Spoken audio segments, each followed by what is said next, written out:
Hello, welcome to supplementary verse 4 in the Thomas Egenes Introduction to Sanskrit course.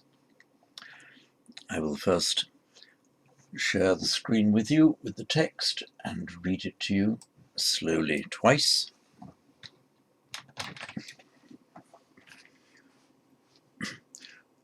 Udarasya trinam vittam,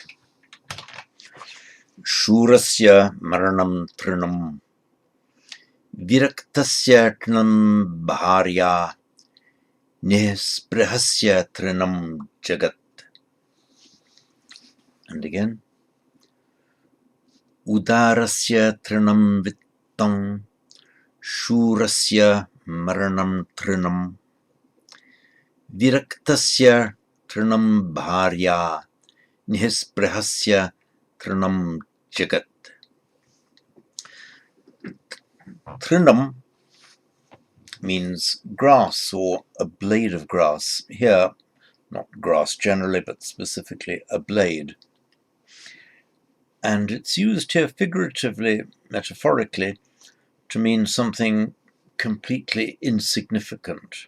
Either it doesn't do you any harm, or it's worthless, unimportant. Generally, insignificance. It doesn't bother you, it's not important.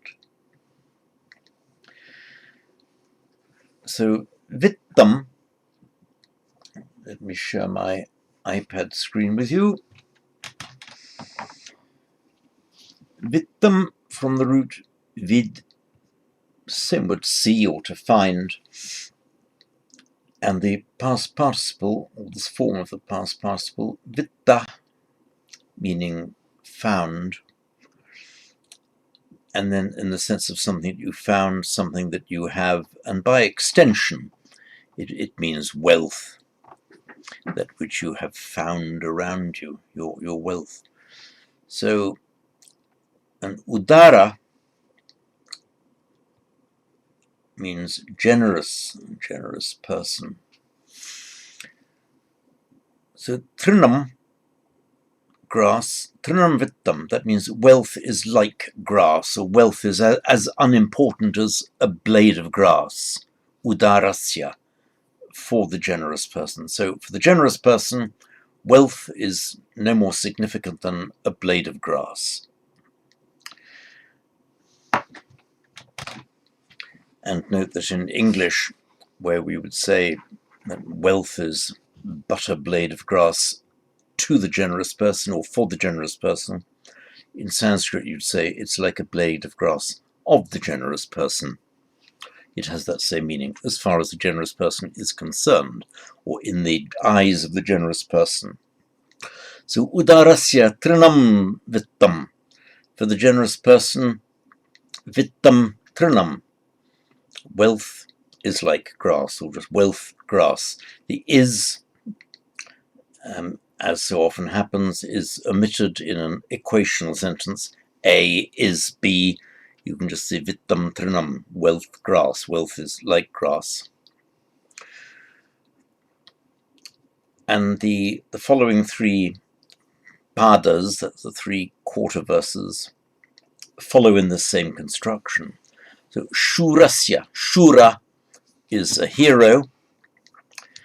Shurasya, the brave man, the hero. For the hero, maranam trinam, death is grass.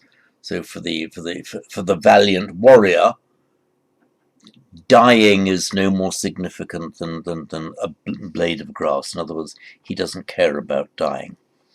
The root mri, cognate with the Latin mor as an mortal and so on. Note there are 2 words for death. There's mrityu and mrityu and marana. Mrityu is mostly used to mean death as opposed to life, the state of being dead. Not always, but generally speaking. And by contrast, marana is used, I think I'm right in saying almost always used, to mean the process of dying rather than the state of being dead. It is marana, the process of dying.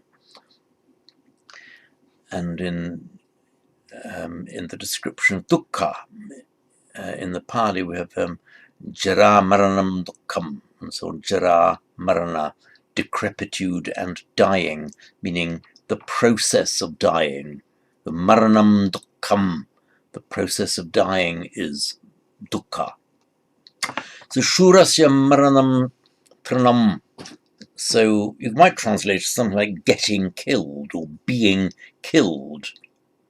So for the valiant warrior, for the hero, the shurasya maranam tranam, for the warrior, the hero, death or dying is grass. In other words, no more significant than a blade of grass.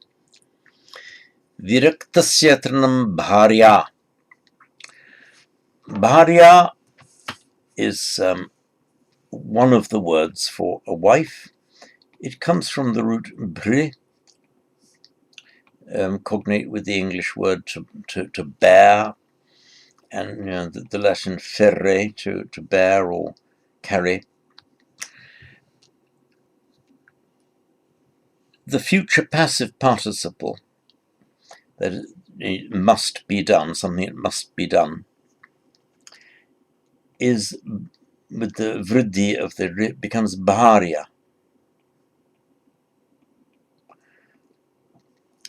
So to bear also means to bear a burden.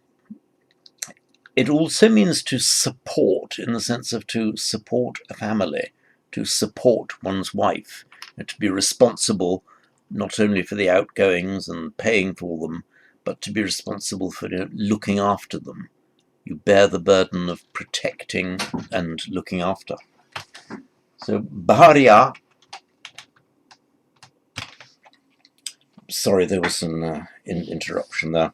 I'll try and pick up where I left off. So bharya, the future passive participle, means requiring to be born, requiring to be carried, therefore needing to be protected, looked after, supported. And the feminine form of that is bharya. Bharya then comes to mean a wife, she who has to be supported, protected, looked after, and all that. So bharya, the wife, one's wife, trinam, is of no more significance than a blade of grass. Viraktasya, for the virakta. And the virakta is one who is beyond passion or dispassionate. We have the root, it has two forms, raj or ranj.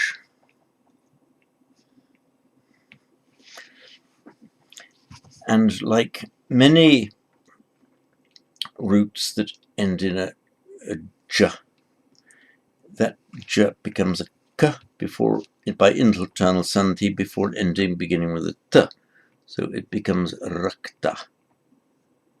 Rakta. So you can't have rajta. That's against the rules of sandhi, against the rules of phonetics. That becomes rakta. So rakta means coloured.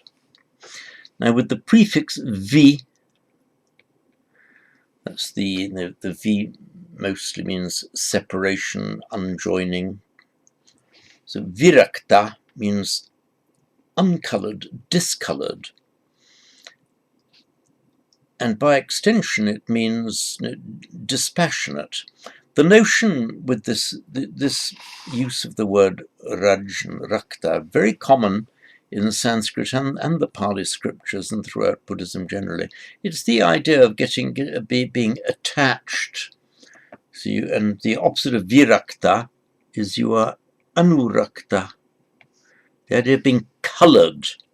So literally, virakta, uncoloured. So there's something that might make you excited or passionate or angry, but you are then rakta, you are coloured by that thing. But if you are virakta, these things happen and you are virakta, you aren't coloured by it. You remain dispassionate. Anurakta, the idea of being involved with something, getting upset by it, being attached to it. Anu, meaning along or with or accordingly. If you are anurakta, then you are coloured by the same colour, coloured according to the colour of something else. So if an angry-making thing happens, you get all angry about it. You get anurakta. You are coloured with it. So viraktasya, for the person without raga, trinam bharya trinam, a wife is of no more significance than a blade of grass. Incidentally, this word raj, it makes the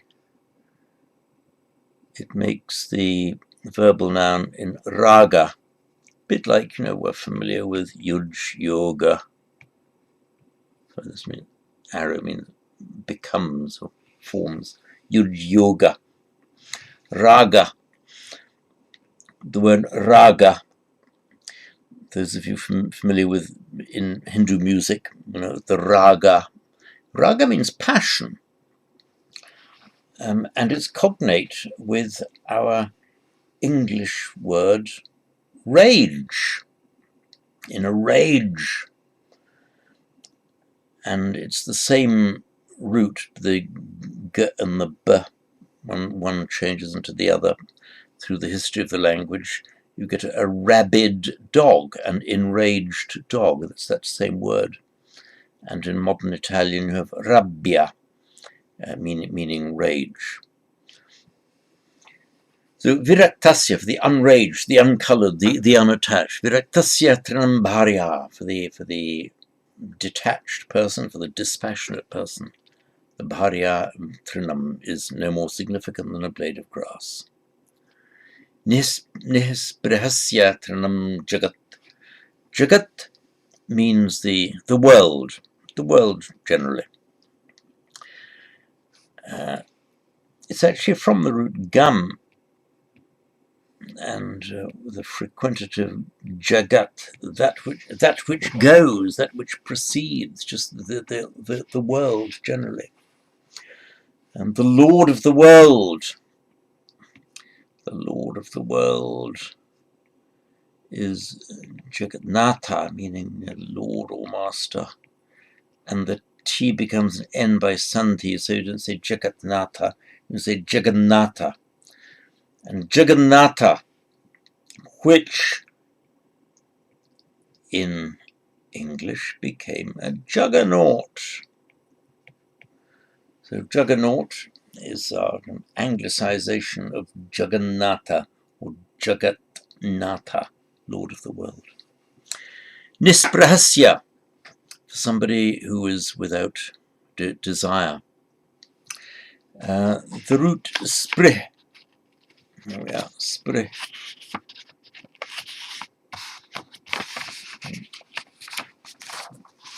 is to long for something, to desire it, and the prefix with the ni, it means without. So ni spriha means desireless, one who is without desire. So nihisprihasya, for the desireless, jagat trinam, the world is no more than a blade of grass. So I will read it through again. I'll share the screen with you once more with the text. Though do try to, sorry, I'm sharing the wrong one with you. I'll be right back to you. There we are. I'm inviting you to see if you can follow it without following the text. If you want to follow the text, of course, do. But ideally, try to follow it without the text as I read it through twice slowly.